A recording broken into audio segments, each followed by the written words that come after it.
In this video, I'm going to show you how I took a crack that looks like this and turned it into something like this. Watch to the end to see how I made this bumper look like new again. Here I'm using a tool called a hot stapler. This tool is going to help you give the proper backbone to make sure this crack does not come back again. Check out the link in the description or the comment section. Grab a pair of wire cutters and snip off the ends, or you can take a grinder and grind them off. I typically use two different methods to fill in the cracks. Here I'm using a zip tie to melt into the crack. Another method that I typically do is I'll take the soldering iron and use the plastic from the bumper to fill into the crack.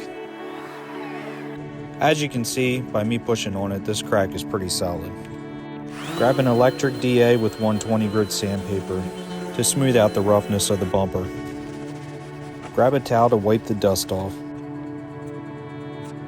Next, I'm going to use a thick layer of body filler. Smooth it out so that way each side is nice and even, and feather the edges out. I'm going to be honest with you guys. Everybody has their strengths and weaknesses. Body work is probably one of my weaker areas. If any of you guys have any tips or tricks, please let me know in the comments below so that way I can better myself. Here I'm using 120 to knock down the high edges. Grab a squirt bottle with some water and scuff the bumper up really good so that way the primer has something to stick to. Wipe the bumper down with a paper towel. Next, we're going to move on to priming. I'm using Spray Max Gray Primer. I put about 2 to 3 coats on.